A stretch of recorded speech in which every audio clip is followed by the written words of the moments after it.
What's going on, everybody? It's Warren with the Eagles Collective, and I got my boys Scott and Antoine with me right here. Man, it's a rough week to be an Eagles fan, bro. It's a real rough week, and we definitely got a lot to talk about. But we're gonna dive right into it. Jay will be with us shortly. He's gonna be heading on soon, and we're gonna hear his thoughts too. But yo, just after that Giants loss, what Antoine, kind of give me a breakdown of what you kind of took away from everything, and just your thoughts on that entire game. Just let it all out and vent. Oh man. It's looking like we're in trouble, bro. Like, and I hate to say that as an Eagles fan, but it's like we did nothing right the whole entire game. We had a drive here or there, but we started the game off strong with Saquon with two nice runs, and he never touched the field again the rest of the series. Like, who decision was that to do that? Then on defense, we looking like 2023 on defense. We set Jalen Carter out for whatever reason.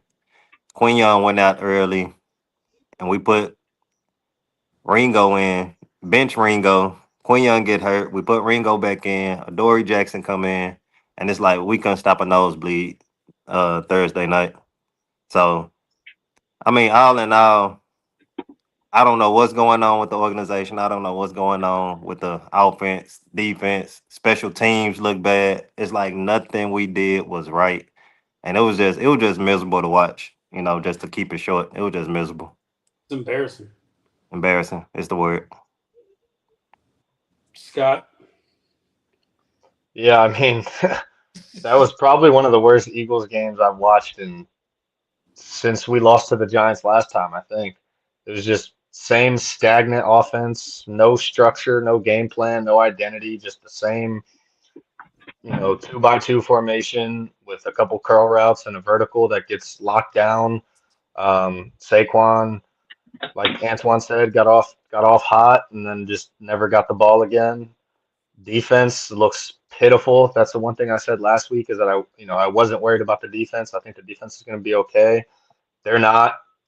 We are in trouble. I mean, if we're being realistic, I know we like to stand by the Eagles, this and that, but nah, we're in trouble. It looks bad. There are silver linings, and we will get into that. But as an Eagles fan watching that game, there's a lot that needs to change in a little amount of time. do you feel the same way, Jay? Yeah, y'all can hear me first of all. Yes, sir. Yeah, Yeah. nah, we good, we good. Yeah, nah, definitely. I'm disappointed. I'm embarrassed. I watched the game with about around six Giants fans in Long Island. It was not fun at all. As the game kept going, I kept thinking they're gonna pull a trick out the bag, like something's gonna happen. And to be truthfully honest with you, just a couple plays we would have been in it. If he hits Devontae on that throw, they take the lead. If he doesn't throw that pick, they get closer to the lead. A lot of things could have went in the Eagles' favor in that way, but it was just not their game. Everything was off. Everything seemed off about them, bro. Like their defense, like Scatterboo was just running all over them. And I'm not gonna lie to you, kind of try to warn everybody, the Giants are gonna be alright. The Giants are gonna be alright. We can't sleep on them. I kind of said that in the beginning of the season, like.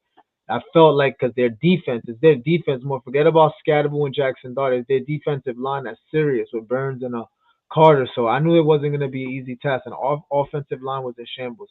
I feel like it's more of them catching us at a bad time. Um, but it still was embarrassing. It was very embarrassing. The cornerbacks they were picking on Adoree Jackson. I had people texting me, "Yo, who's number seven? Who's number seven?" Like they wanted to know who he was because he was getting burned. Every time they look, he's getting burned, burned, burned. So it was just embarrassing to watch. There's definitely some type of issues, but to me, it just comes down to execution. They're not executing. Yeah, and if we were to probably pull a major problem from this team, like the biggest problem on this team, and I think this is where we all probably have different viewpoints. Um, what would y'all think is the major problem on this team? I personally think that it's the O line because with no O line, there's no run game. Um, do y'all see any issues that are bigger than that? Like people saying Kevin Patula, people talking about the secondary, people talking about it's Jalen. Some people have been saying it's Nick. Just where do y'all feel like the problems kind of are and where they're lying at, Antoine? I agree with you. Offensive line and defensive line, that's where we hang our hat at as an organization in the trenches. And right now, both sides of the ball, it doesn't look dominating. So last year, we was able to hang our hat like we can run the ball against anybody, regardless Mhm. of anything that's going on. We can run the ball. And our defensive line last year would punch people in the mouth and bully them, but it's like now we can push 3, 4 yards back off the ball, not making tackles, not pressuring the quarterback. It looked like we don't have any athletes on the field other than, our skill positions, but, you know, pulling guards and stuff like that, they don't look athletic. D line doesn't look athletic, and offensive line and defensive line. Let me just say that. Do you feel like not having Jalen Carter out there was a huge factor? Because with Jalen Carter out there, even though our defensive run has not been the best, like Jalen Carter does play a huge piece to that defensive run game. Do you feel like not having him with that heel injury definitely affected us, and also losing Q? You think that affected us as well?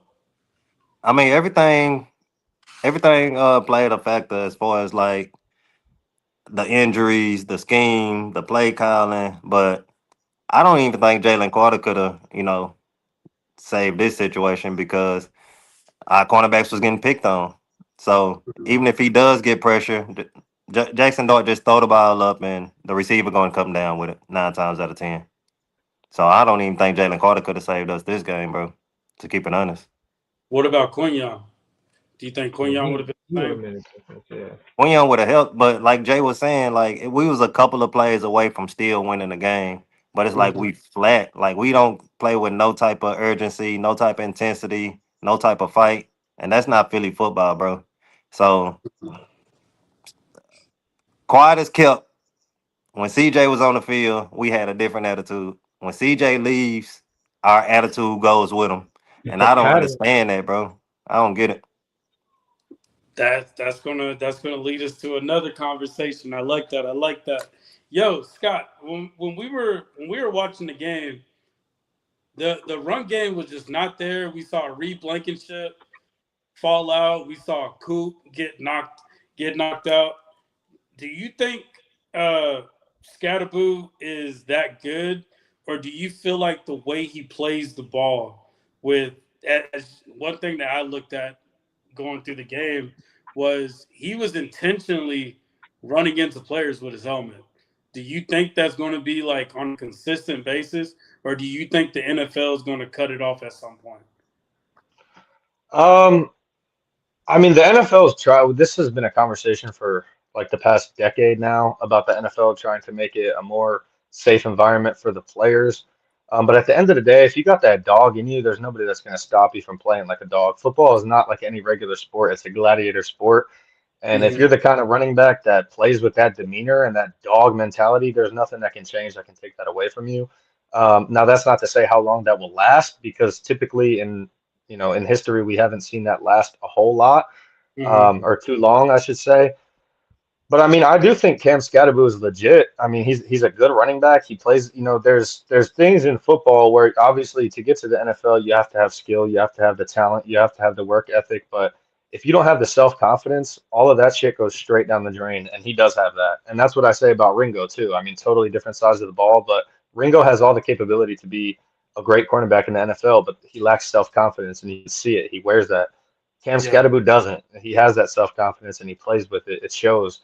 Um, so as long as he's, healthy and not like a vegetable, I think he's going to be a good player. And I'm That's I'm just cool. giving credit where it's due. Obviously I'm not a huge fan of the guy anymore because of what he did Yeah. to my team on Thursday night, but got to keep it real. Warren wanted him in the draft. Remember when we I were saying did. that? I That's what did. Warren wanted. That's what Warren wanted. One player was Scatterable. But I will I'm tell you glad you this, like, remember that, Jay. I'm oh, I glad you. remember that because that was You talking one about player. fantasy? No, I got in him the Nah. on my draft. other league. I have him in my because Oh, in the NFL, like the Eagles Yeah. draft. Yeah. yeah, Yeah. in Yeah, real draft. Remember Warren's on camera warning him. If we could go back to yeah. that episode, we'll find that. But whatever. The Giants. Somebody asked if the Giants are legit. They're not. To me, they had a poor before the Eagles game. They had a poor game in New Orleans. They're a young team. They're not nowhere. Don't that was a division game. The momentum was on their side. Like I said, the Eagles are just a few plays away from changing that whole game. You understand? Let's see how he responds now. Again, going on the road. Once again, they caught the Eagles at a bad time. No Jalen Carter, no Quinyon Mitchell. Arguably, your two best defensive players besides Vaughn, maybe. So I'm just trying to say, like, it was just a bad moment. Now, the offense looked like they were right there, about to score. Two scores we should have had. The one with the interception and the Devontae when he missed Devontae. You understand? Those are 14 points we probably left on the board. So when the push comes to shove, I think it was more on the execution. I think it was more on the execution. I think that's what was more that comes down to. Kind Jay, of staying on the. what's that? Go ahead. I was just saying on the defensive side of the ball. Um, I do think that we kind of put a little bit too much pressure, or at least not we, but maybe the coaches put a little bit too much pressure on Jalen Hunt. Not that they meant to, not that he would be in this situation, but with with Nolan going down, Jalen Carter going down, losing Ajomo, or I'm sorry, losing Milton Williams, Ajomo, in my opinion, hasn't panned out. I think he's more of like a pass rush interior instead of like a run stopper that we thought he was going to Third be. down guy, yeah. Yeah, but Jalen Hunt has just not panned out at all. He just looks terrible. Like he's not getting to the quarterback. He's not even getting pressures or hurries on the quarterback. Like I think maybe it's too early. That's why I'm saying he's a second year guy, so it's like you can't put that much pressure on him. But what do you guys think about Jalen Hunt so far after his massive like impact that we had in the playoffs last year? I think Jalen Son is playing a lot like Cam Jurgens. Like he's almost playing like a shell of himself. So Mm. the production that he gave us in the postseason gave us confidence that he could actually do something in the regular season. But keep in mind, he was a rotational piece, not a Yeah, every every down down.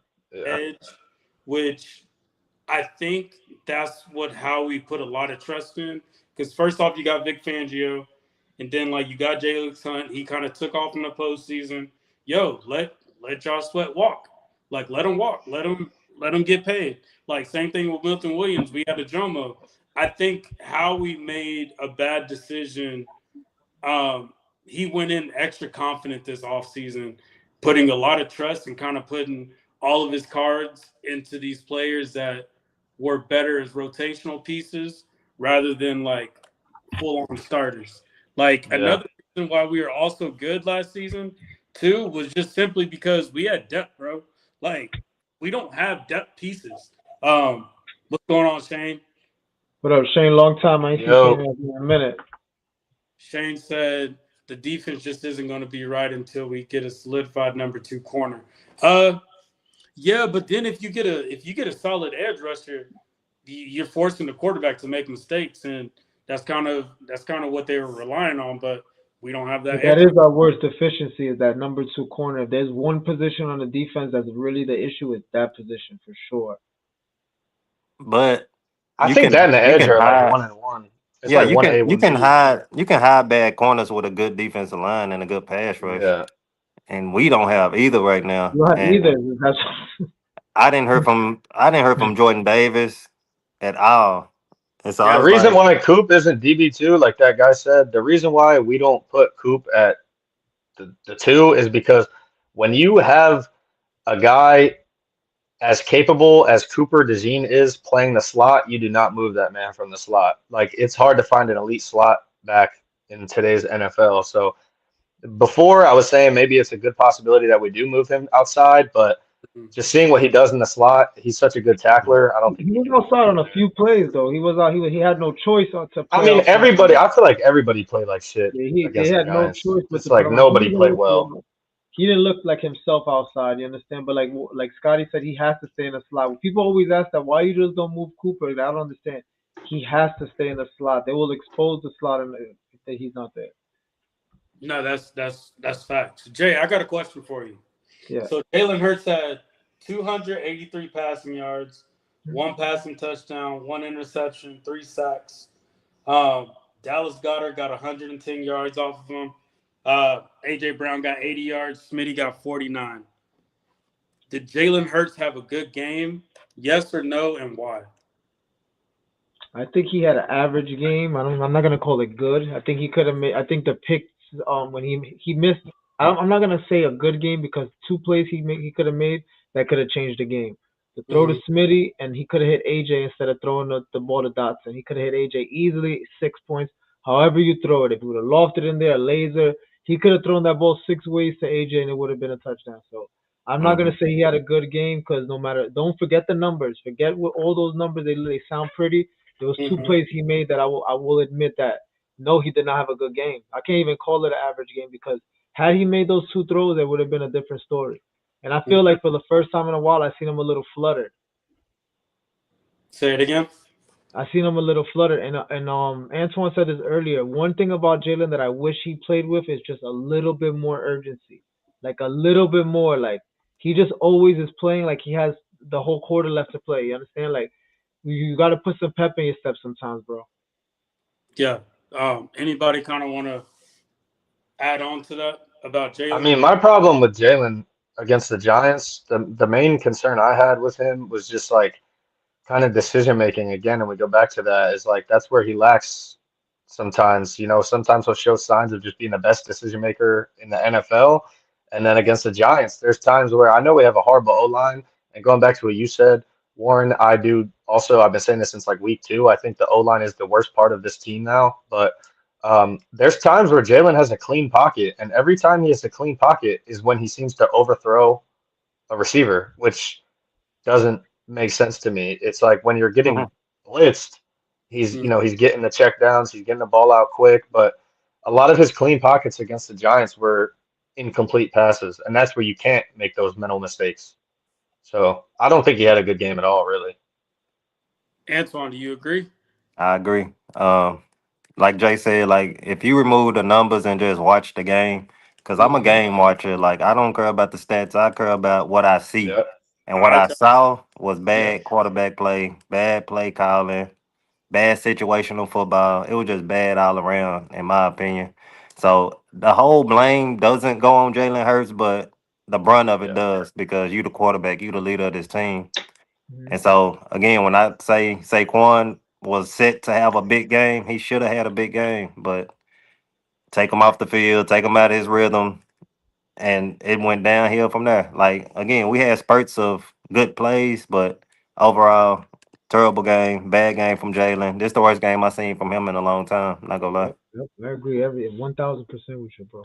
Yeah. Saquon actually had his longest rush this whole season. This game. So On the like, first play. so the yeah, 18 yards. the expectation was definitely there with that, and I'm gonna play something for y'all, and I'm gonna play something for everybody watching right now. Also, we got 20 people in right now. Please don't forget to like and subscribe. Subscribe to the Eagles Collective Podcast. Tap, tap. Um, Hang on a little bit later. We got a special guest coming up for this week 7 game against the Vikings. So y'all be ready for that.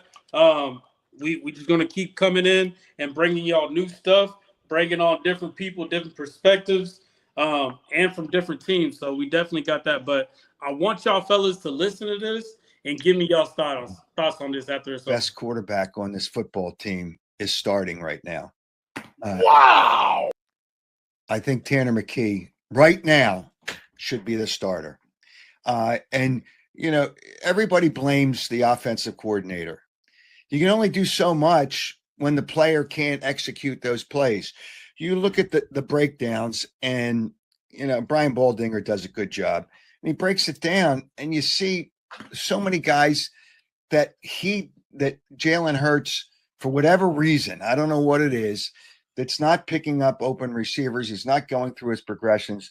He's not Baker Mayfield in that regard. He's not Stafford in that regard.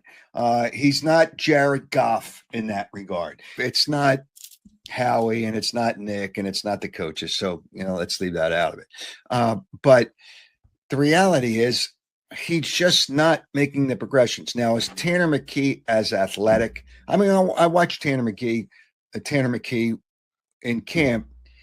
He's got a great arm. He's not as athletic, so he's not going to do the RPOs and all. But Jalen's not doing those now because teams are defending against that. and he scrambles when he should be passing. He scrambles for a run. But Tanner McKee can make the progressions. He's a sharp, really sharp guy. Again, and people are going to think I'm crazy to say right now he's a better quarterback than Jalen. So after everything we just said, and with that video, Antoine, where are you at with those thoughts? And mind you, there's a large Eagles fan base that truly believes that this team will be better off with Tanner McKee right now Oh my God, that's such a as, reach. as a starter. This Oh is my goodness. it's a media push. I think this is one of the. I think this is why Philadelphia, being a star player in Philadelphia, is difficult for a lot of players. And I think it takes a person like Jalen Hurts to be able to be a quarterback in Philly with stuff like this. But Antoine, just after listening to that, what are your thoughts? Pack You can him start. up. Nah, pack Hold on. him up. Huh? Pack him up. I Pack. mean, listen, like he made some good points, true enough, but how do you say that Tanner McKee is better than Jalen Hurts when you haven't saw Tanner McKee? I mean, we saw him, in backup duty or whatever, and we saw him in the preseason, but you can only do so much with the plays that are called. It's not like Tanner McKee is gonna go up there and change the play or change what's being called because, you know, he hasn't done it. You know what I'm saying? So when live bullets are flying, I would rather go with Jalen Hurts. And I like what you said, Warren, because being a star in Philly is a hard job. The criticism since the day this man been drafted, Jalen Hurts, I'm speaking of, Mhm. it's been ridiculous. And every star player goes through that in Philadelphia, which is a good thing in some cases, but sometimes I know the players hear this. So if they hearing this day in and day out, day in and day out, you're not good enough, you're not this, you're not that. Sometimes players will lay down on you. So if you don't want your stars to lay down on you, you got to give them some respect and you got to give them credit and you got to give them grace. His name is Ben Simmons. Exactly. This city does not give people grace. You know what I'm saying? You have one bad game, it's off with your head. Get rid of him, put him on the bench, fire him, etc., etc. Kevin Yeah. Patullo is the reason for the season. The season that we're having is because of our offensive coordinator.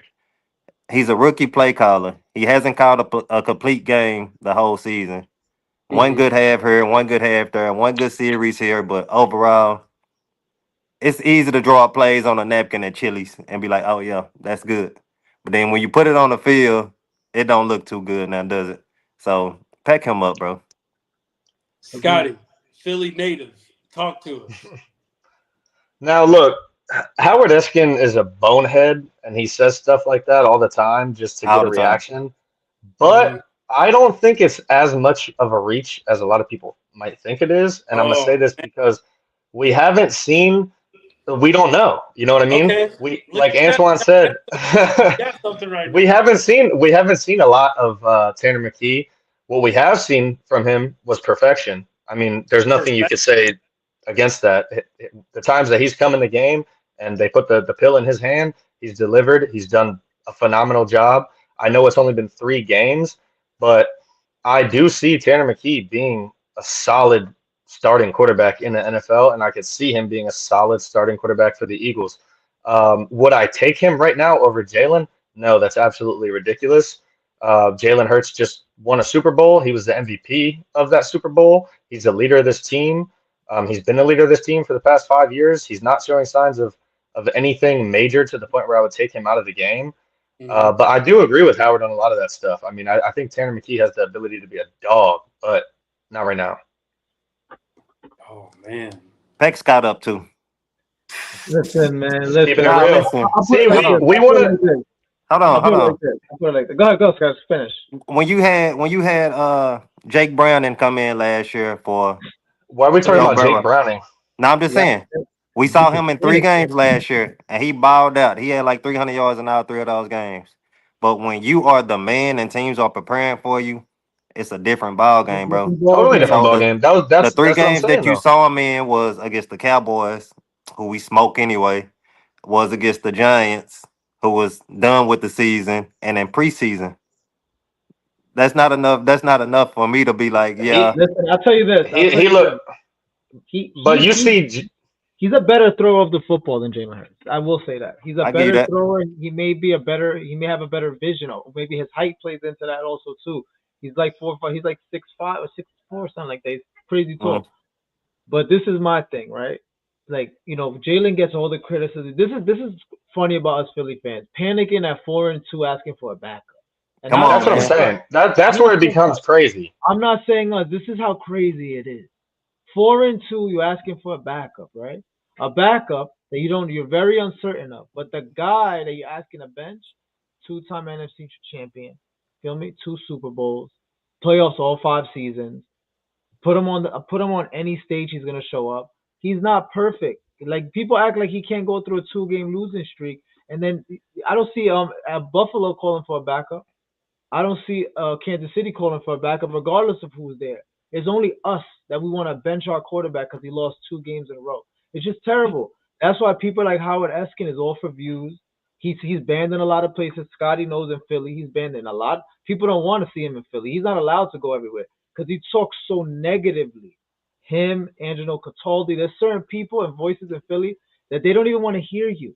That's why he's on the Dan Sileo show because that's Dan the only Sileo. person who's going to hear him. Jacob You understand? Sports. And Dan Sileo himself, I personally don't watch Dan Sileo Me because of his neither. negativity. I can't take it. They're Right. very pessimistic people. You understand? You have to be optimistic to a certain degree. They always want something to be going wrong with the Eagles because they ain't got shit to talk about. If there's nothing going wrong, when things are all good, you see them pray. This is what I hate about them. They like me. I'm not gonna down this team right now because I know they're going through things. Jalen has had 6 offensive coordinators in 6 seasons. Do you understand that? That's like you going to your job every day. You got a new manager every New Year's pop up. Oh, there's a new manager. How are you going to get the flow of things and you still dealing with the same thing? And this is going back to his Bama days. So he's used to getting a new coordinator every year. So for the Eagle fans who think that Tanner McKee is going to come in and save everything and get us the number 1 seed and do all of that, good luck thinking that because he's not proven. Like Scotty said, we don't know. Maybe he is. I do think he could be a solid quarterback. He could be a quarterback for the Jets right now for what they got. You understand? For teams like that, he could be quarterback better than a lot of quarterbacks. But I just don't think the Eagles would be the team for him to do it with because the Eagles are so centered around Jalen that it wouldn't work. Remember what Antoine said? Teams prepare for you. Teams prepare for Jalen. Teams prepare for Saquon. Mhm. If they prepare for Tanner, there's no running game the run game to prepare for. It's easier for like that. Once time goes on, they'll pick it off, bro. So I just think the Eagle fans need to relax. We're 4-2. We're going through the toughest part of the schedule right now. Then we're gonna get the bye, and then we go through another tough part. We got a tough schedule. Like, what do y'all want to do? Y'all want to put the backup in because we 4-2? Y'all crazy. Especially with them Go ahead. Tecmo Bowl I'm plays sorry, we because running, I bro. was dying to say that because I've been seeing that. Like, y'all are out of your mind. That's why I don't watch Dan Sileo. That's why I never listen to Howard Eskin because of that. Elliott Shore Parks. There's certain people that when their opinion comes up, I just don't even look because it's just straight negative. It's straight for Hmm. views. It's straight to get a reaction from the real Philly people. Like, nah, I'm not paying attention to that. So I'm gonna add to that, Jay. The issue with that is it almost hits a okay. All three of y'all went and celebrated the parade, right? Hmm. Y'all celebrated the parade out in Philly. I Yeah. unfortunately did not. But Eagles only have 2 Super Bowls. First one was from Nick Foles. Second was from Jalen Hurts. Which one felt better? You might say the first one because it's their first one, but this second one to me felt better because we showed pure dominance, and Yeah, I Jalen mean was the this. lead Yeah, front of that in front of that dominance. So you're telling me this person loses 2 games, makes the same mistakes that your favorite quarterback makes, Josh Allen, Baker Less Mayfield, mistakes. Josh like Allen Joe got 4 Burrow. turnovers last two He makes games. all those No, mistakes, not the and same all of mistake. a sudden we Not want the him same gone. mistake. It's One. almost like we've been spoiled. Like at the end of the day, we've been spoiled, bro. Like we get mad over 2 losses. There's teams that got rid of their head coach. They already got rid of their head coach now. Like, come on. Like my thing at the end of the day, like we gotta sit back and we gotta see. I think the frustrating part that Jalen does, and I wish he could change it, is he's even killed no matter what situation. If Jalen Hurts had a better, like, not even better, but if he had a personality like a Baker Mayfield, thank God it's not like Tua. If he had that Bro, type he's of just one speed, like personality you're saying. He's at the just end one of the day, way. I feel like a lot like he would give you more. He would give you more that you could read off of. You can take it with you, and you could sit back and be like, okay, like that's what he's thinking. But the fact that he does not give you the type of information that you want, and you watch his gameplay, all of a sudden we don't want him now. Like, bro, come on. Like, this the same dude that got us the Super Bowl. Like, he got us to a lot of places that Donovan McNabb couldn't take us. Michael Mm, Vick couldn't take us. mm, Like, Randall Cunningham couldn't take us. mm. Like, we know the Chip Kelly era, we weren't going nowhere, but we thought we were. Like, this is somebody that actually did something. Bro, he took us But there twice. And don't say he got us there because Saquon, because he did it pre-Saquon. So I don't yeah, want people to, oh, and I'm y'all gonna want add to this to you. I don't think it's Kevin Patullo, to be honest with y'all. I truly think it is Nick Sirianni. And y'all may hate me for this. I think it's Nick Sirianni at the end of the day. Because what is Nick Sirianni's job? He doesn't call plays. He doesn't call defenses. What is he? The culture guy. He want to What's argue going with the on with ref. the culture right now? Yeah, but you know what, Warren? That's the thing, though. You see, we're falling into that narrative too. We're 4-2. Why are we shifting blame onto No, where no, no. things going so It's not wrong? even shifting blame. It's like I got more to add on Because I to that. think he's the He's least the, of the he's the culture concerns, bro. guy. Because If everybody your loves job him. is to focus on the culture, then AJ Brown shouldn't be talking. AJ Brown shouldn't be saying anything. AJ Like Brown they got ain't up gonna there be and on they his had a team much meeting, longer. and during I'm the telling meeting you, he it's said just this we didn't season and have that's one, it. and I just saw them talking outside as I was going to my car, and I just walked up to him like, how come That Nick was Sirianni dumb. can't control that? Bro, Like look, how come Warren, there's he can't control 53 that? players And on this. but hold on, Jay. He's Let me not. land. Let me Just land real him. quick. But I'm gonna add to this too. This whole rotation, as long as we have Nick Sirianni, we're not gonna have a solidified offensive coordinator. We're not. We're not, bro. Like you got to truly think about that. We're not going to have a solidified offensive coordinator, a young one at that. Me personally, I would like Frank Wright, but is that even possible? But at the same time, the fact that Nick does not call any plays, he's not offensive minded like that. We're going to go through this constant rotation, bro. And the issue is we have a small window. AJ Brown isn't getting younger. Saquon's not getting younger. Devontae's not getting younger. We've seen what our O line's doing. We've seen that already. So we have this small window, and I feel like we're wasting it with the coach that is not handling the team under these type of situations, bro. We shouldn't be having this every game, bro. We shouldn't. I mean, every season. We That's shouldn't be that. having issues every season, bro. We can't because all it does is it draws controversy. It comes up with videos like I just showed y'all. It's all this stuff, and we can't have that there. And But I think Warren, at why the end of doesn't the day, nobody blame him when we win 19 in a row? Nobody says shit to Sirianni when there's it's because Nick 18 Sirianni games in wasn't a the one row. that was calling plays, bro. He's the last of the concern. The only thing I can say is maybe him having too much control drives the offensive coordinator away. Like I don't want to be with a coach like that. That's the only thing I could say. Maybe offensive coordinators are turned off by him. Don't want to coach with him because he wants to have too much input on shit. They're not turned off by him, bro. Bro. What But is we always I lose say almost every coordinators. game? You We have a always. Ferrari. You have Ferraris outside. You just need to drive them right. Yeah, That's Nick it. Sirianni doesn't play on the field, though, bro. He cannot execute. Like he cannot execute, bro. If He's not anything, he's the exactly. least. He's not executing, which means he's not calling plays either. No, but listen to this. But look, listen to this. Listen to this. Listen to this. The reason he's the least of my concerns because you're saying players shouldn't be talking. AJ's the only one who's talking. No other Eagle tweets some funny shit besides him. He's the only one who does this, and he's been doing it for 3 years now. Every year he gets to a moment in his time when he want to read a book. He wants attention, and the He did it in attention we're Tennessee giving too. it to him. We're talking about it. We're talking about it. We don't need to. You understand? There's problems in Philadelphia, but it's not like problems like we're collapsing. We're seeing remnants of 2023. Yes, we are. I'm feeling it. I know y'all feeling it. We're seeing it. But I will tell you this: as the season progresses, they should get better. They shouldn't get worse. They look like they're getting a little worse. Their defense has been slipping the last game or two, so that concerns me. The bye week is coming up. Is going to be much needed. Let's worry about the Vikings and the Giants. If we could win these two games, go in 6-2 into the bye week, regroup like we did last season, I think they're going to take off like nobody's business. I Appreciate mean, you, Linda. what about in 2022 when we were saying the same thing about, or my bad, 2023 coming off the Super Bowl loss and we are losing games at the end of the year, the whole collapse, and we said Nick Sirianni, blah blah blah, he's a cancer, and then the next season we come back and win 19 in a row, win the Super Bowl, and now we're saying Nick Sirianni's the best at doing this, he's the best, he's the best.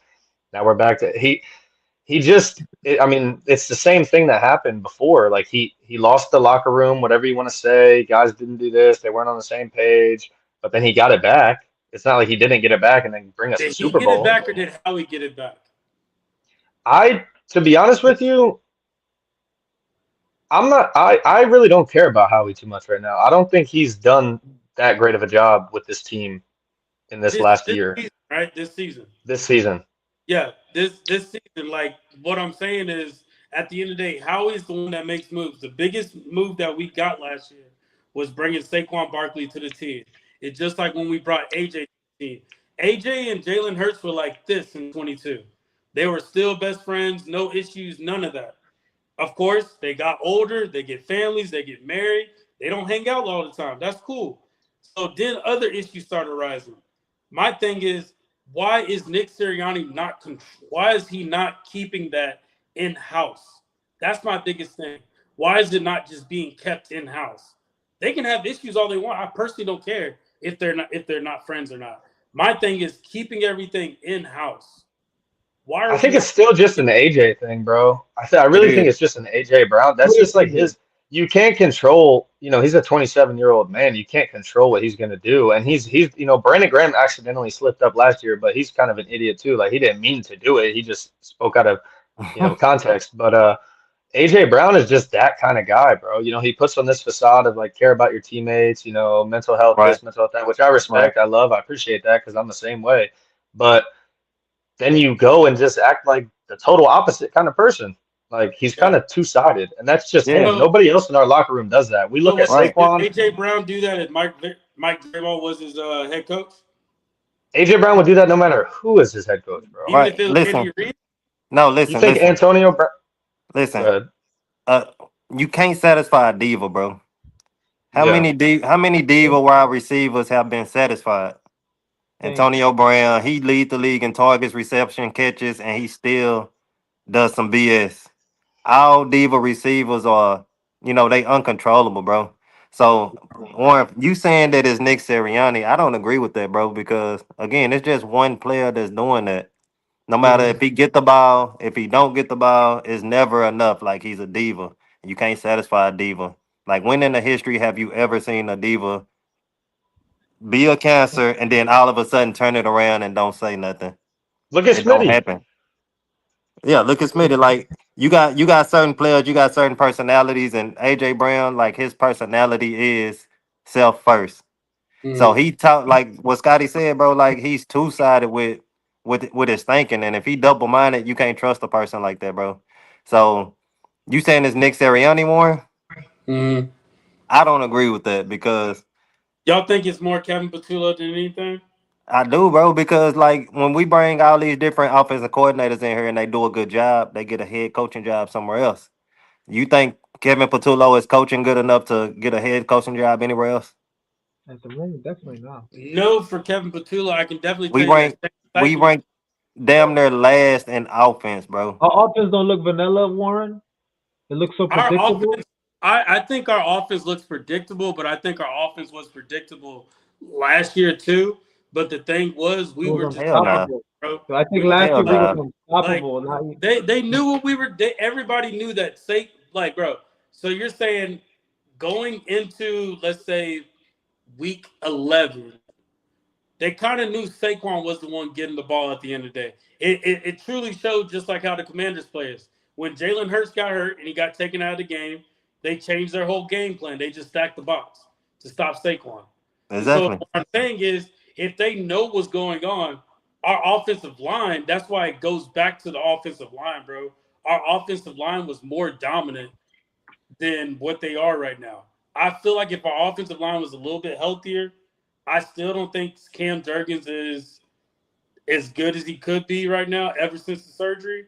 But Yeah. like just like all the like if our offensive line was playing to the caliber that they were, I truly think we would be 6-0 right now. That's my honest to God opinion. But Yeah, our but offensive line is banged up. It's too banged up. it is, bro. But if you call in the right plays at the right time, you can hide some of your deficiencies. So if But it our Do you relies know offensive on line, anything it relies about? on the pass game now though. You got It some quick relying on passes, the man. pass game now because there's no run game. then people in motion, bro. Like you gotta find ways to get your playmakers the ball Do point you blank. know any? Do y'all know anything about our quarterback coach, Scott Leffler? The one from He Green came from the Bowling, I college, think. right? He was from Green Bowling. Bowling I was Green. Yeah. reading something earlier that I found interesting. I'm gonna read it to y'all real quick. It's pretty quick, but just let me know y'all takes on this. So it says Scott Leffler's offenses have always carried a certain identity that has been rooted in pro style structure with elements of the spread and option elements. He likes to build everything off the run game, leaning on power concepts and play action to manipulate defenses. Motion and misdirection aren't just window dressing in his scheme, they're tools to force defenders to declare their intentions before the snap. To me, I know it's early in the season. We're not going to fire nobody. We're not going to let offensive coordinators walk. We're not going to bring new offensive coordinators in, and we're probably not even going to bring an offensive consultant in. What I do think that we should do is maybe elevate him and demote Kevin Patullo, not fire him, but just strip play calling from him and give the offensive consultant job to him.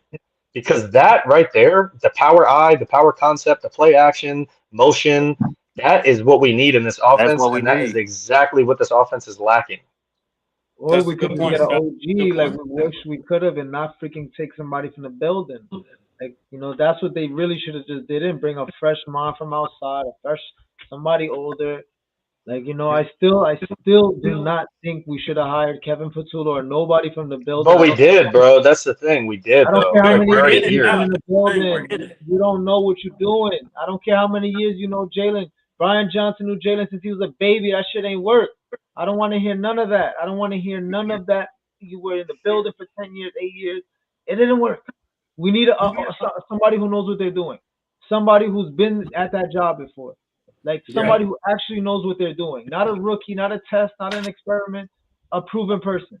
And Jalen don't got that, bro. And Jalen's dealing with the cards he's being shuffled with every year. Just take this young guy. This guy's about your age. He knows just as much as you about football. Just take him as your coordinator. You understand what I'm trying to say? Like he don't got no true OGs out there coaching him. The defense got Fangio. That's what they need, an old school coach with some type of West Coast offense or something crazy like where they could run and gun. Because I tell you what, bro, hiring from within has never worked for the Eagles. Never. It definitely hasn't worked. And last year, our pass offense was ranked 28th. This Mhm. right now, in this moment, we're ranked 29th in pass offense. That's So, absolutely terrible, bro. so But like at the our same, run game was like number two.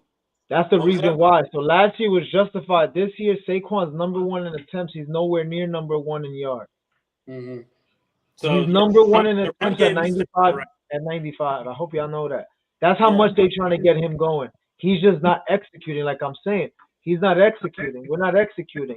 We could say whatever we want. We complain. The coaches, the players on the field are not executing. In the run game, the offensive line, like Scotty said, is when it comes down. If you want to come down to two reasons why I think we're playing bad, the CB2 and the offensive line.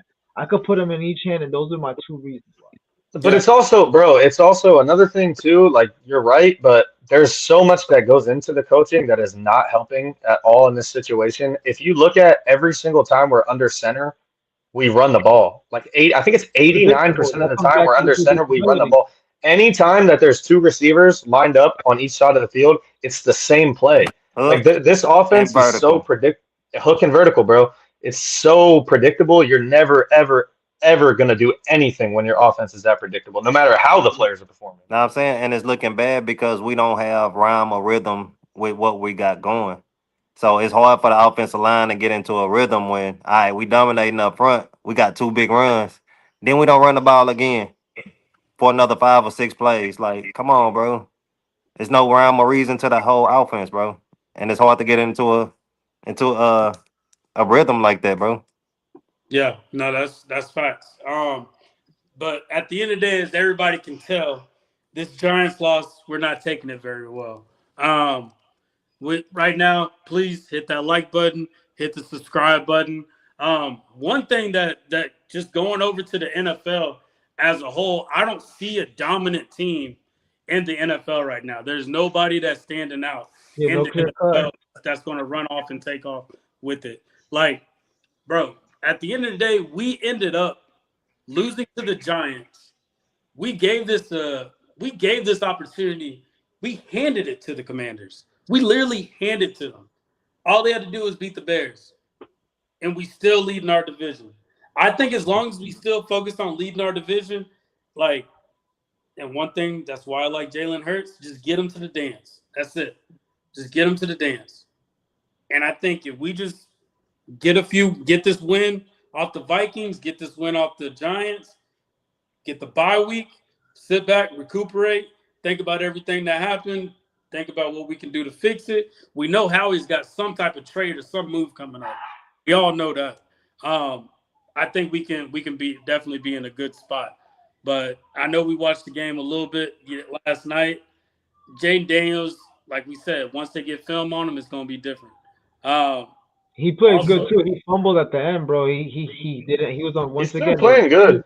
The yeah, handoff, it was the handoff, and you know what? That was nerves because had he just handed it in Krosky Maris' chest, they would have won. But the way he handed it is like he put it on his shoulder was bad. It was like nerves more towards the end of the game that was getting. Because he came from behind. It was down like 14-3 or 14-6, something like that. He came back, but like you said, we handed it to him, Warren. I was like, damn, we're gonna be tied for first this whole time. I was accepting that already by like the third quarter of that game. Like, all right, but we got to. they still trash at the end of And the then day. they lost. So I was like, all right, so we That's good. the way I look at it. Like I Commanders, think I think we're still gonna do. I think we're still the best team in the division. I don't care what's going on. Yeah, and they we got the got Cowgirls next. yeah. Yeah, that's gonna be a good game because they both of them are 2-3 and 3-3. So it's like I hope that ends in a tie. imagine the Cowboys have two ties, Gotti. That's crazy. Uh, we got this news yesterday that Zadarius Smith decided to retire. Um, I think I think the whole retiring thing, he wanted to be a rotational piece. Finding out that hey, Nolan Smith is probably more injured than they thought. Jalen Hunt isn't doing what's expected. You're gonna probably have more reps, and I think Smith wasn't going for that. That's my personal opinion. I could be wrong. You got people talking about his locker room issues. You got people saying that he may have been part of a trade. Just do y'all take true effect to all this stuff to him retiring? Yeah, I mean, we'll never know. We'll I mean, never I know don't if know it's a what locker. I don't know Yeah, what the reason was, but yeah, I yeah. think he would have played a big part of this team later on in the season if everything was everything. Like as far as everybody still being healthy, everybody coming back, Mhm. Jalen Carter getting healthy, Nolan Smith getting healthy, N'Kobe Dean coming back. He could have been a big part of this defense, in my opinion, bro. So I think Yeah. what it is he didn't want to like he came in here knowing, like I want to try to go on a Super Bowl run, get a ring, whatever, and then everyone gets hurt, the team's not as good as he thinks it is, and he's carrying a bigger load than he wanted to originally. I don't think we would fire the OC right now, Shane. Yeah, I Yeah, wouldn't fire him either. um, yeah, I that's I my think I'll make it worse. yeah, yeah. we 4-2, bro. Like We'll be good. And I know We got Shane some is other asking that news though question too. because everybody else is asking. Because I don't even think he would do that. He know more. He know. So the Ravens decided to release C.J. Gardner Johnson. This is kind of crazy. Just the circle that CJ's been going through right now. Um, Damn. do y'all want CJ back? This Yes, I yes. say yes, so. I do. Yes. I no, don't care. Everyone's saying he's a cancer to locker rooms. What shit? He ain't a cancer to my locker room. He So bring him back, bro. he Every won time Super CJ Bowl. Gardner Johnson got a fucking eagle on his chest, we go to the Super Bowl. Bring him mm, back. He said that too. CJ said that. I don't know. I kind of got mixed emotions with it. With them coming back, you can definitely tell Vic Fangio did not care for him too much when they interviewed him about it, about him getting released. Vic Fangio said I was fine with it. So I think if Vic Fangio actually saw him in a scheme, Vic Fangio would have fighted for him a little bit more. But I don't know what's going on with CJ. Like unless it's like something going on that we all don't know that we'll end up finding out later. I truly don't know what's going on with CJ. But would I want him back? If you can guarantee me none of the extra stuff, and you can just be a solid player, I would take him back. Makuba just isn't that guy, bro. He's not ready yet. Yeah. Makuba looks like dog shit in coverage. I'm sorry. Yeah, I agree with he Scotty. definitely did against the Giants. He's been And taking mind you, time. he's a rookie though too. He's a rookie. Yeah, that's what I'm Right. saying. He's not ready yet. He's just not Yeah, ready he's yet. But definitely a rookie. I know we kind of I asked y'all before we got on yesterday with the trades and all that coming up. I think the end of the trades is November 2nd and fourth, November 4th. Yeah. it's the fourth. So is there a trade pick that y'all have in mind that y'all feel like is a doable trade pick? Or even just a pickup? And if I so, think. go for I it. mean, I think we have. There's a decent amount of people out there Mm-hmm. at It the edge is. position, at the cornerback position. Mm-hmm. Personally, I mean, if it's a perfect world, perfect scenario, I would love to have Sauce Gardner on the team. I don't think the Jets will ever trade him. Mm-hmm. But we remember Rasul Douglas, right? 2017, 18, 19. He was solid. You know, he didn't really fit into what's his name scheme too much, but I think he would fit well in Fangio's scheme. I've been hearing a lot of talk on Tariq Woolen. That's a veteran guy, great cornerback.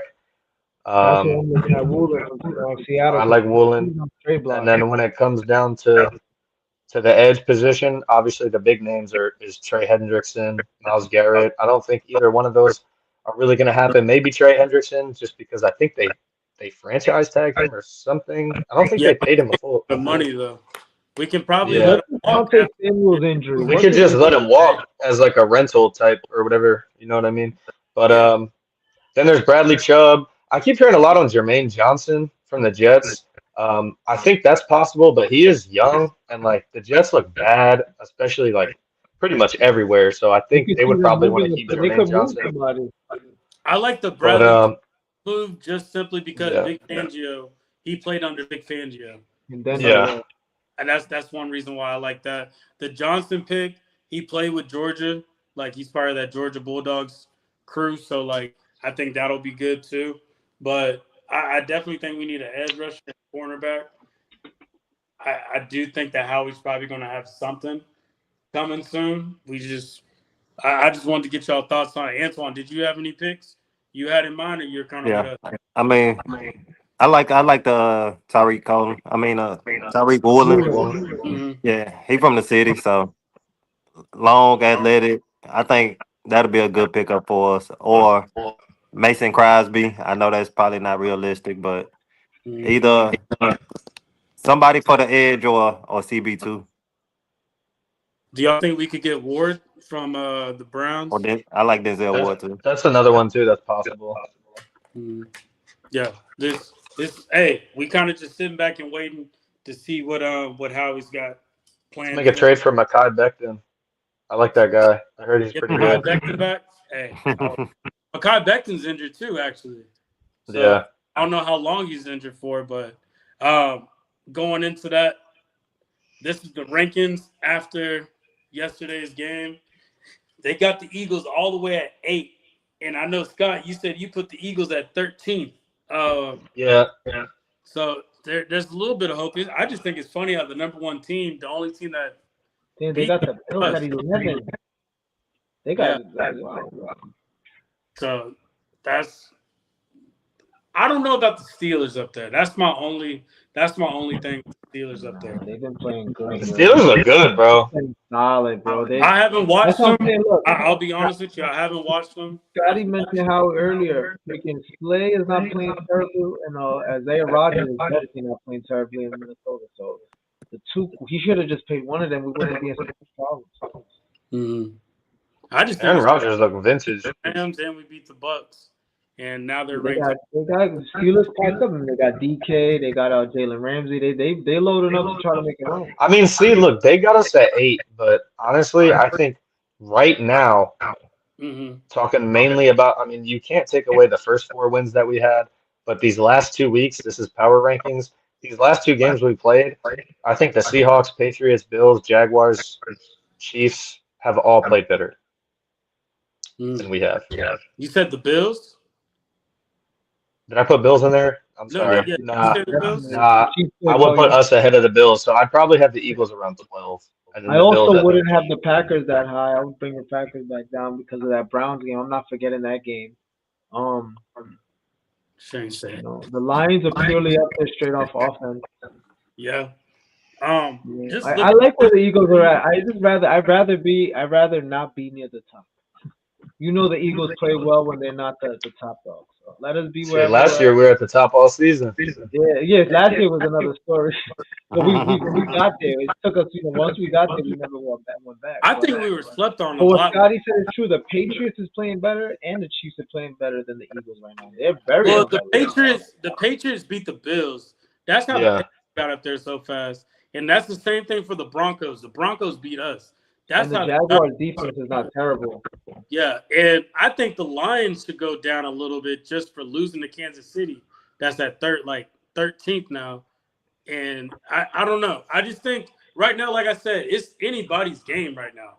Like, Yeah, there's yeah, nobody we that's lost clear. 2 games in a row, but we can definitely come back from it.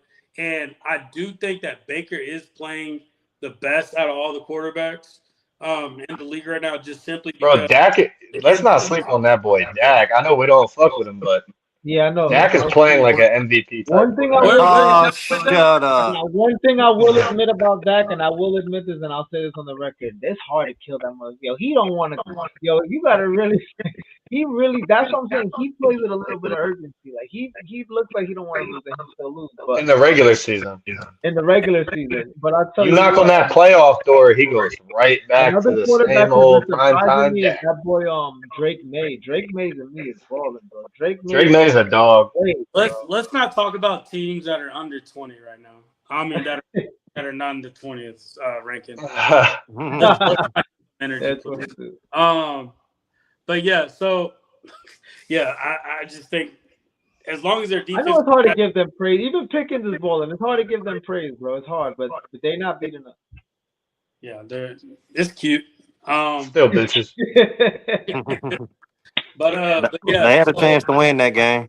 yeah, They And had a they chance. had a chance too. Dak was the check down king that last drive. So when it's time to make the money, Yo, Antoine said the check down king. I'm done, yeah. bro. Two Exactly. plays in a row, he checked it down. I was like, oh yeah, they finna Yeah, lose. like You put he any type played. of pressure on him, bro, and I don't even mean like defensive pressure, just like spotlight pressure. He Situational. just Yeah, situational. crumbles, In his bro. drills, I don't Yeah. know if he's the best at it. So if we go to the playoff picture right now, we would still be going to the playoffs. Yeah. It's decent. But we got to get these wins in. And I think we have a really good test coming up with the Vikings. And speaking of Vikings, we gave y'all the pleasure of bringing on some fellas from the Vikings podcast. We want to introduce them to y'all. I know the last 6 weeks we've been going on the show, and we haven't truly been talking about. We haven't really been bringing in any other podcasters from other teams onto the show. So I wanted to do y'all the favor of bringing on some people, and we're gonna introduce them to y'all. But I'm gonna let Scott and Antoine kind of take the lead on this. A Philly native and the diehard Eagles fan, they're gonna take the lead, and we gonna see how this goes real quick. So give us 1 second, fellas. You know what time it is?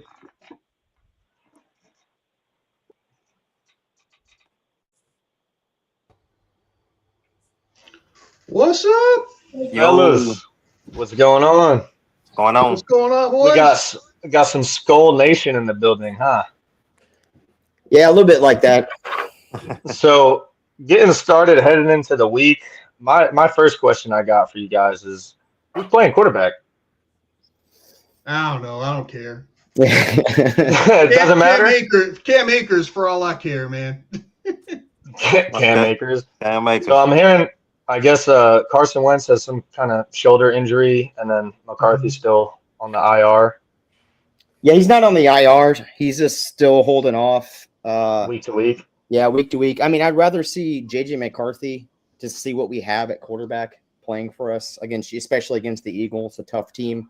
I still believe you're a top 2 team in the NFL, even after 2 losses. It's just you need some tweaks here and there in that second half, and especially in that fourth quarter, you guys kind of melt.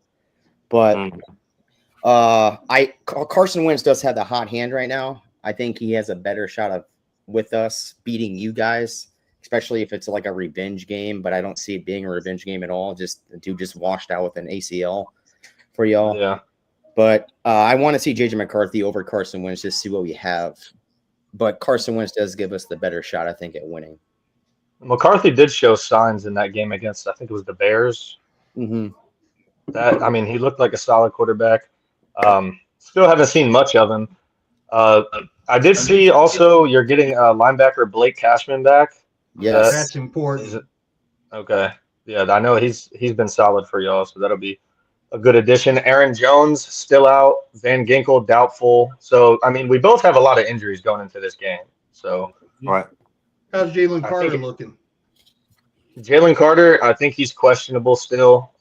We're not exactly sure yet. Him and Quinyon Mitchell, both, we haven't heard much. That usually comes around Wednesday, Thursday. Thursday. Yep. Yeah.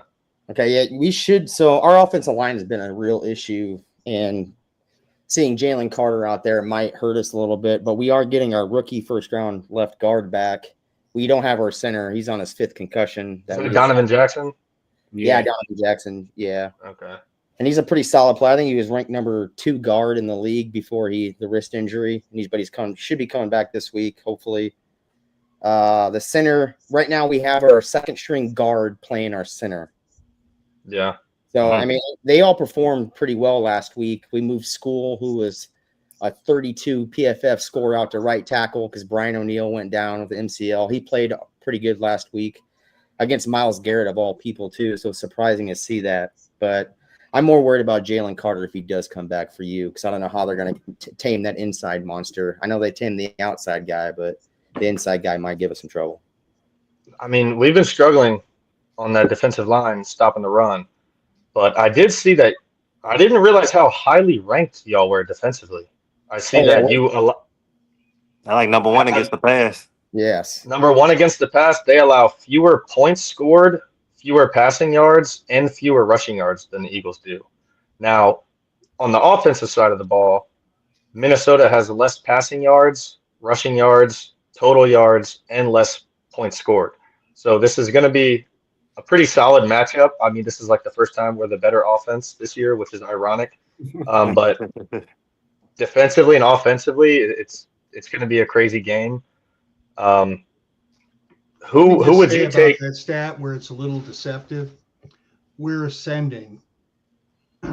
In the first game, I don't know, we scored 20-something points, and then in the home opener, we were held to 6 when McCarthy got injured during the game against the Falcons. But lately, we've been ascending in our points scored on offense and our passing. So I don't know I don't know what kind of path you guys are taking, but we're starting to get to that point where we can chuck that rock. Well, if you wipe away the Giants game, we're still putting points up on the board. That was a little bit of a fluke loss. Mm-hmm. We don't want to put too much excuse on the injuries, but you know how we do perform against Skull City, so I think it's going to be. Yeah, we've got a little bit of knowledge of that, especially. We're a good dome team too, so. Yeah, guys, I've been listening to you for a while now. There's something I want to kind of comment on what you were talking about early on, about the how fans are kind of jumping on it, and you're 4-2. Sure. I'm sure there's extremes, but you guys are not accepting it, is what it is. You guys have won 2 Super Bowls in recent history. After you won in 2017, you kind of hit this spot of mediocrity. You made the playoffs, lost, and 4-13. And then here comes Hurts and you go again. And I think a lot of your fan base just doesn't want to see that again. Whereas, one of the big complaints about being a Minnesota Vikings fan is, we're all right making the playoffs, and we're gonna pick in the 20s in the draft, and there's not that hardcore. No, damn it, we got to have a Super Bowl, and then we got to have another one. And so, for those people on your fan base who are just like, no, we're not taking this. I don't care if we're 4-2. He's not playing up to the standard. We're not doing what we should be doing. Right. There's some merit to that. Not being willing to accept, what could possibly happen after what's recently happened. I think what goes into it really is, I mean, the city of Philadelphia in general is a city that just wants their teams to win no matter what. It's a blue collar city. Everyone puts their bucks into going to the Y'all are games. hard as hell. Yeah. Definitely. Your And when fan we base do is get hard as hell. when we sniff success, it's like this It's a is what we drug. want because Yeah. we've had so many years of just failure, upset, disappointment. Not as much as the Bills, but we've been there. So it gets to that point where it's just like now, other, a 16, I wouldn't put it that high, but there's nothing that we need more than a 14 win season. I guess I'll put it that way. It just got to the point since, like you said, 2017, our first Super Bowl. Now it's like we just nothing less. Well, you I'll guys let know I'll what let it you looks like now. So when it don't look like that, the exactly. fan base says, no, it don't look like that. It's got to look like that, and You start You to guys- panic, as you can see. You guys A lot put of panic yourselves. goes on. I feel like you guys Go put ahead, man. yourselves on that Kansas City Chief, New England Patriots level. Like after a Super Bowl, you guys are like, "Hey, we're dynasty bound," and you guys are dynasty bound, in my opinion. Still, I still believe you're the top two team. The Lions getting smoked by the Chiefs. I think you guys can put some money on the Chiefs later on the year when you get the second quarter going and the second half going.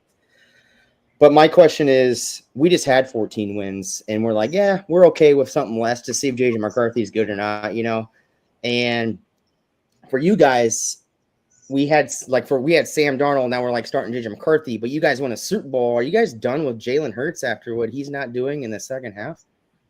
If you're speaking off of what Howard Eskin said, don't go off of anything that guy says. See, in the Philly media, we have a lot of people that just say a lot of dumb stuff just for clicks. I think it would probably be the dumbest move we've ever made in recent history to take Jalen Hurts off of this team or even to put him on the bench. Tanner McKee is that guy, and he can be a starting quarterback in probably half the teams in the NFL right now. But I mean, the guy just won us a Super Bowl. Any fan that has any type of brain cells left knows that that's not the move. I'll let Antoine speak on that a little bit more, but Yeah, I mean, just following up off what they said, like in Philly, they tend to push the panic button way too early, no matter what the situation is. So when we have a chance to, defend the title or whatever, and we see something that's not looking right, the alarm start going off. We start, want everybody head to start rolling downhill. But I think personally, our GM, Howie Roseman, I think he got high off his own success as well because you guys got Isaiah Rodgers. He should be in Philly right now. He's yeah, playing very well for you guys. And we let him walk out the door for nothing, you know what I'm saying? And we thought we had replacements in the building, but when you're trying to defend the title, like you can't be overconfident in what you're doing. And I think that's what Howie Roseman did. But just looking back at you guys, like you guys had some good success last year, and y'all was in a dilemma yourself with Sam Darnold or JJ McCartney. What do y'all think about that? Do y'all think y'all should have let Sam Darnold go? Go ahead, Shaq. Well, a lot of Vikings fans, the dilemma came from we drafted JJ McCarthy with a top 10 pick we traded up for. True. And when he got hurt, it was kind of like, damn, that was supposed to be our franchise quarterback. And then we took supposed to be washed up quarterback as Sam Darnold, and he's playing his ass off. And it's kind of like, well, what do we do now? And if you ask the Vikings fans, it's only because of, I say, maybe two teams of why Sam Darnold's not the quarterback. It's against the Rams and it's against the Lions. We only lost teams last year, but it felt like we wasn't going to win a Super Bowl with Sam Darnold, even though he beat all the other teams he played. So for me, I believe we should have kept Sam Darnold for another year, but a lot of people felt J.J. McCarthy was ready to start. they felt like he was ready to start last year if he didn't get hurt. So that's my take on it. I think it's kind of like the Brett Favre Aaron Rodgers situation where they kept pushing Aaron Rodgers back, push him back until they finally had to pull the trigger on him. So I think like with you guys, like I think you could have had another year with Sam Darnold just to see, even though the last 2 games of the season didn't look good. It wasn't his best games, but right now he's playing at the MVP level too in Seattle. Yeah, I wanted Sam Darnold for one more year, just because Jay McCarthy was 22 years old. He just turned 22. He's still young, right? Right. And I think not touching the field during practice, only holding a tablet the entire time, hurts his progression. So we should have had him on the practice field for a full year with Sam Darnold out there before we inserted JJ McCarthy. But that's my question too. Is obviously you have no quarterback except your quarterback 3, I guess, but I don't think he's even a question to play this week. So with JJ McCarthy and Carson Wentz both being banged up, do you really trust a non-healthy quarterback against this struggling Eagles defense? Trust, yeah. Do we just have to suck it up and do it? I'm gonna weigh in on the Sam Darnold versus JJ McCarthy thing. I believed in getting rid of Sam and keeping JJ and rolling with him, and I've got a logical reason and an anecdotal reason for why. The logical reason, we couldn't have anywhere near the roster that we have if we'd have paid Sam Darnold. We're using JJ McCarthy's rookie deal. The anecdotal reason, everybody keeps talking about how Kevin O'Connell is the QB whisperer. So, of course, he got the most out of Cousins. Look what he did with Dobbs and Mullins. And then look what he did with Darnold. Okay, next, let's see him develop a young quarterback, and let's go. Let's get our Super Bowl runs on. And we still haven't really had a real opportunity to see if that can happen. But, yeah, those are the 2 reasons why I was like, yep, we're going with McCarthy, baby. Appreciate you, Sam. He's still balling, too. He's still balling. So I got one how more. do y'all how do y'all feel like this game is going to be? Do y'all feel like it's going to be a high passing game on the Viking side? And I was looking, and it looks like y'all were ranked number 21st on the defensive run. 24th on defensive run. So have y'all done anything new to kind of change that up? Or it's kind of like y'all are kind of like us, like that's what we got, that's what we have to work with? Bijan Robinson and Gainwell made us look like ass against the run. That's true. why we're 24. Yeah. They tooled us. See, the thing is, I think what's happening is because without Cashman on the field, we aren't sending these 6-man pressures, the linebackers and pressures like we did last year. We were a top 5 run team. And with just Mace out there, and then we have to coverage everything, it kind of run defense isn't that good. So with Cashman coming back, hopefully we're able to send pressure to linebackers. And then that'll help our run game back. Cashman's a big. Okay. Yeah, so that's one thing that I was thinking about. And I know we were talking a little bit about our corners with Ringo and Adoree Jackson. So we're hoping Quinyon comes back. But I think the main thing as Eagles fans that we're concerned about is y'all's wide receivers against our corners. Yeah.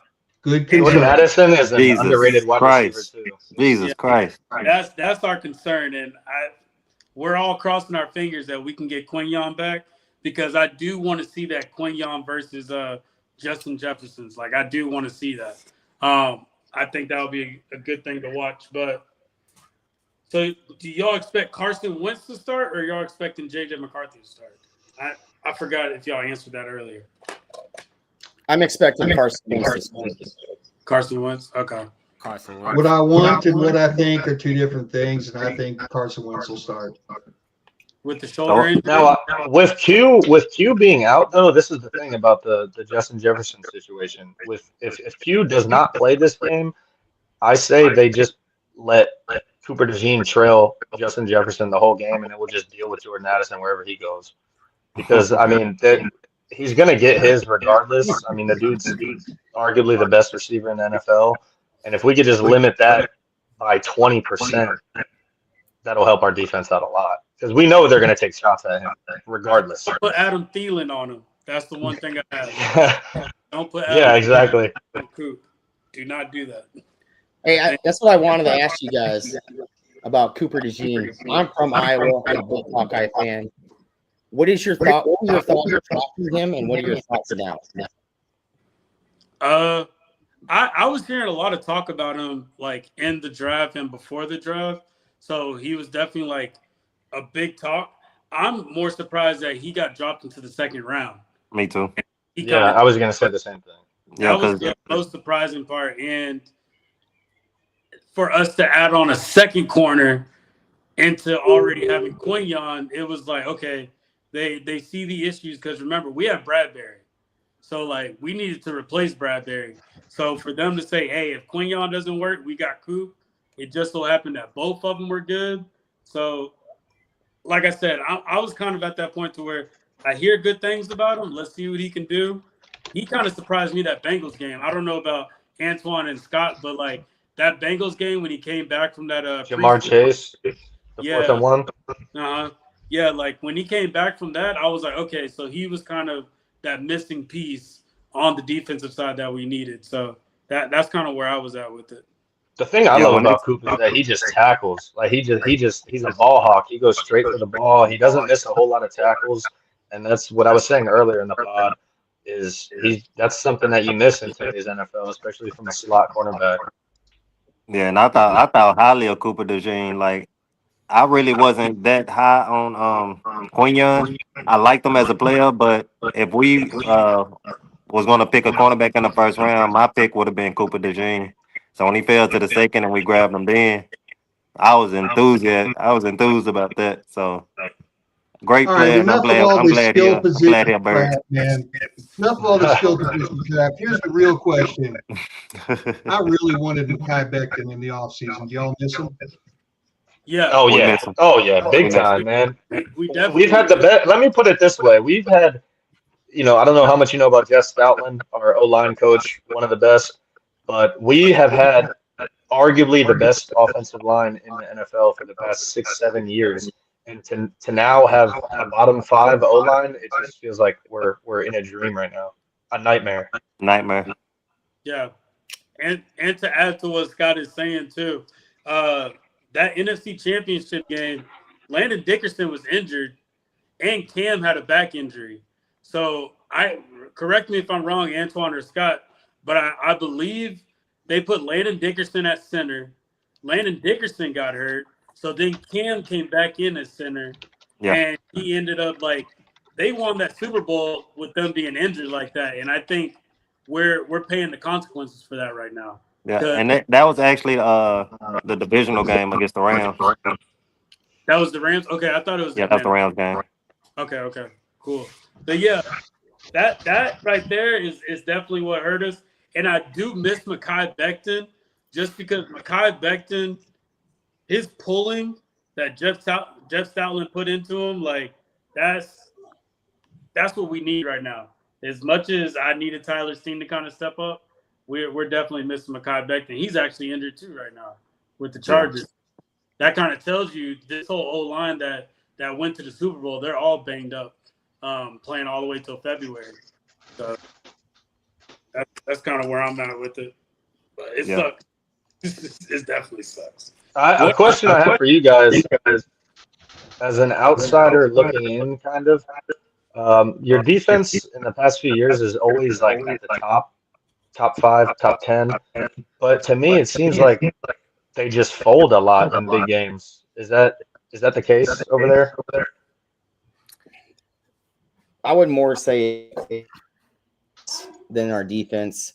The quarterback can't keep long sustaining drives for us during big games. We watched it during the Rams game with Darnold, like hot all year. Then a big game comes up with the Rams, and he's looking at a Jordan Addison on a slant route, literally eyes contact with him wide open for a touchdown, and he turns to Jefferson and throws an interception or complete or gets sacked or he holds the ball too long. So, and then it happened again against Detroit in the last game of the year. And then it happened again against the Rams in that playoff game. I think it was a quarterback decision because, like, when you're on 3rd and 5, right, or 3rd and 4, a manageable 3rd down, and you get a sack, it wipes the whole drive out. Then a defense is back on the field, right? Of course, and yeah. we kind of seen it a little bit this year too with Carson Wentz and McCarthy not being able to get off the field after 3rd down, holding the ball too long here and there with Carson Wentz in this very first game starting. And it was and it just slowed the whole offense down and put the defense back there. So the defense was stopping everything. And then towards the 4th quarter, they just break. You know, it's Brian Flores' defense is a bend but don't break. But if they keep bending and bending and bending, it's going to break. And then the floodgates are going to come open because those guys are gassed. I will throw some shade on our defense. I'm sorry. But for the last couple of years at least, we have not been, ever since Daniil Hunter left, we haven't been able to get to the quarterback without blitzing. So we can't get to the quarterback just running like a base pass rush. So when you've got to keep blitzing, and as you get into the playoffs, you start playing better QBs, more experienced QBs, and they're more likely to be able to pick you apart and make you look foolish if you've got to keep blitzing to try to get at them. Yeah, I mean, that's people in the back, Shaq. Yeah, that's pretty much what I wanted to hear. So going into this game, we're gonna kind of go around the room. What is y'all's score prediction, and who would you give the game ball to at the end of the game? Oh God.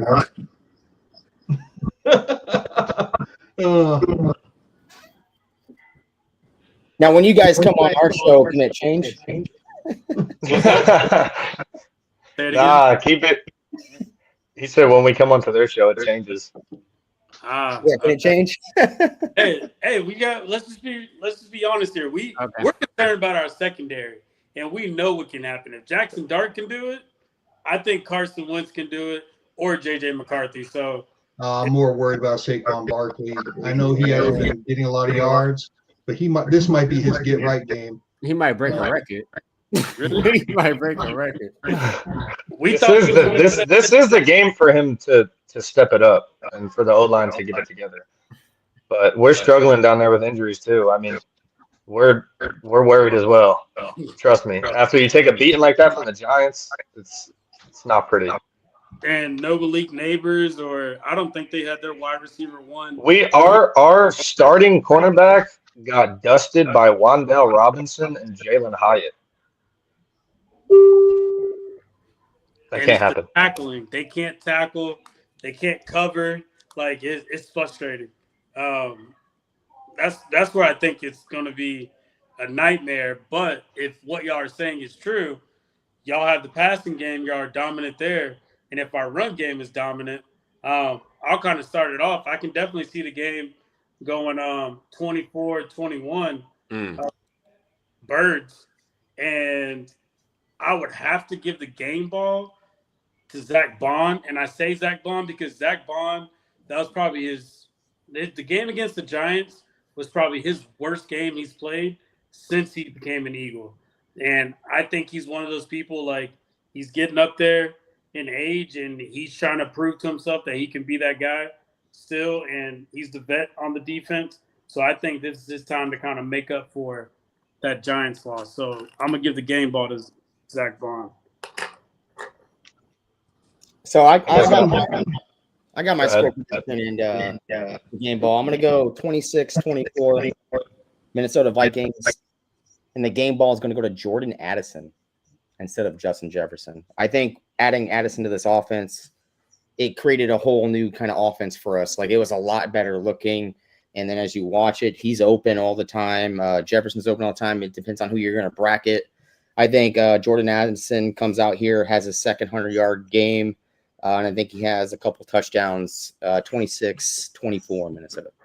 A couple touchdowns. Wow.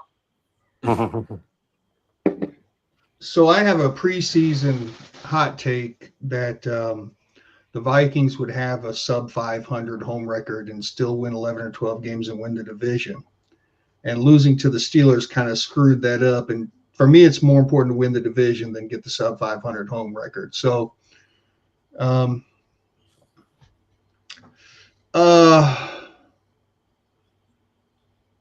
Don't say it, Fish. I know where you're going. I'm going to say 31-24 Vikings, and my game ball is going to go to Jalen Redmond. Okay. Oh wow. Okay. 31 on Eagles. I'll go next since I'm close to your score. Just the other way around. I think this is going to be a turnaround game for the Eagles. We took two tough losses these last 2 weeks. One was coming off of a short week. Now we kind of have a mini bye, and we know what this means. It's at the time where we need to get it back on track. We have a division game next, and then we have the bye week. So I think we need to get by these next 2 weeks with a win. And I think it's going to be a statement win. I think the offense is going to click. I think Saquon's going to have his first 100-yard rushing game of the year. So I'm going to go 34-21 Eagles, and I'm going to give the game ball to Saquon. I think he's going to show up. Respect. My man went 2 scores. We need that 2-score win. This ain't college, bro. You ain't gotta have it. I kind of agree with what Scott just said. Like this got to be, it's a must-win game for us. So I think this to be the game that we unleash Saquon, and hopefully he has a big game. Compared to you guys' run defense, because your pass defense is pretty solid. I give you guys that. So I'm gonna go with 27-23 Philly. It's gonna be a good game, and I think it's gonna come down to probably the last drive of the game where we need to get a stop, and I think we'll get that stop, and I get a game ball to Saquon.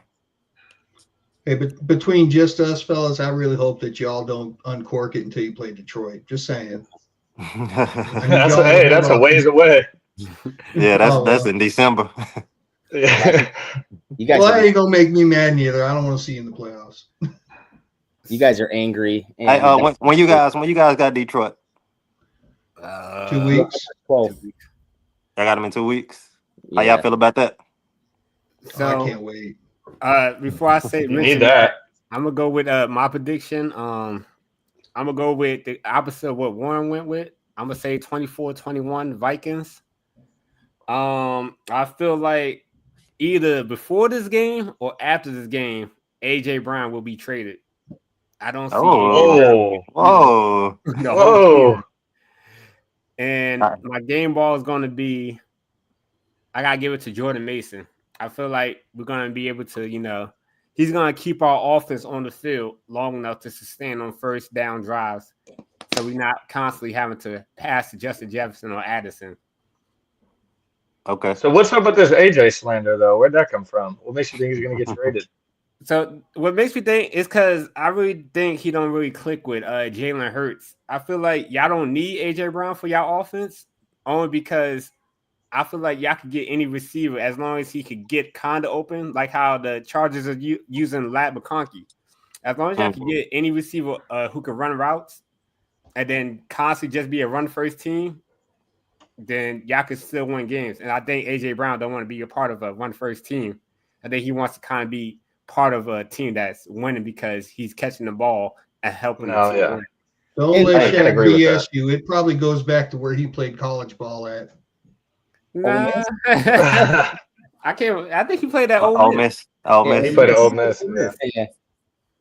Yeah. I agree with what you said though. Like, I do think that he wants to go somewhere and be the man, but I think at the end of the season we might part ways with him, but I don't think it'll be like during the season, while we trying to, defend the title. But I agree with what you're saying though. I don't think he want to be part of a run first team. Yeah, I don't get how you guys are. You guys are on the skid, in my opinion, because you're starting to throw the ball more. Right. Like you have 4 straight wins, and you're just feeding Saquon the ball, and that's what you got your dubs. Then now all of a sudden, because you couldn't throw the ball in the second half or something, you just start throwing it more, and then Saquon is not like he's non-existent out there. It's like go back to what you guys are. You guys are a football team. I saw you That's what 5 times to get to the end zone. Like that was ridiculous. And I think that goes back to who we hired as the OC. That's Scott. I mean, that's Nick Sirianni's homeboy that he hired, and Nick Sirianni wants to throw the ball because he was a receiver, he was a quarterback coach, so he wants to see the ball in the air. Even though that's not the formula to win, that's not the formula we used to win last season. Even though we did do it in the Super Bowl because everybody keyed in on the run, but it's like our run is not as effective as it has been. So I think Nick Sirianni needs to step in and go back to the basics. Run the ball, run the ball, run the ball. Wow, Cody. I try saying that every week with Minnesota, but we only run the ball 13 times a game, so I don't know. Unless you're averaging 8 yards a carry, you got to average at least 8 yards. Right. Yeah. Y'all got a good back over there though. I like We're Jordan happy. Mason. He was solid. He was solid when Christian McCaffrey went out, and Mhm. I'm sure he will have. Unfortunately, I think the weakness still does lie in our run defense. So I think Jordan Mason. I don't think he's going to have a 100-yard rushing game, but I think he'll make some big plays for y'all. Not if Nakobe Dean comes back. If Nakobe Yeah, Dean but I don't comes think back, he is. I don't think he's I playing this mean, week. And they said he was good to go, but he didn't play against the if Giants. he does, he's only going to have like 5 snaps though. Look, man, I'm with Scotty on this one. He don't need to come back. I want him back, bro. Like We literally, need to start easing them back in. I mean, that's a key part to our defense on that our first run level there. defense for sure. Like Yeah. our run defense haven't been the same without him. Like whenever he missed time, we give up big plays on the run game. So he know how to shoot the gaps. So I think we need him back, especially for this game. I wanted you guys to win this week so bad because I do not want to see an Eagles team that is angry off of 2 back-to-back losses. We're definitely, yeah. Knowing their standard is the Super Bowl. Like our standard right now is make the playoffs, but yours is a Super Bowl. Losses back-to-back is going to ruffle some feathers over there in Philly, and man, I'm kind of worried about that. It's definitely not a good time to be seeing us right now. We still have some kinks to clear up, but Hopefully we'll get right. Are you Get right guys? against Are y'all. any of you going to the game? No. We went to our One game this year not going to already in the- Atlanta. It wasn't good. We saw Oh, that away game? tragedy. No, the Oh home- man. Oh, was that the 22-6 game? Yes. You got it. With Yeah. JJ McCarthy. Man. See, ain't none of one of us live in Minnesota. Oh, okay. I live Where in you from? Western Kentucky. I'm from Maryland. I'm from New Jersey, but I live in Maryland. Yeah, I'm from Iowa, northern part of Iowa, and I'm in the Army right now, stationed at Missouri. Oh, cool. What part of New Jersey are you from? My family lives in the Union area, like Union, North, Irvington Okay. type area, North I grew up in South Jersey. South Jersey. So like, Yeah. how far from like Glassboro and stuff? Or- Like I grew up probably 15 minutes from Glassboro. okay, my friend went Yeah. to Rome. And I was born and Okay, raised in Fort Worth, Texas, like 15 minutes outside of Dallas.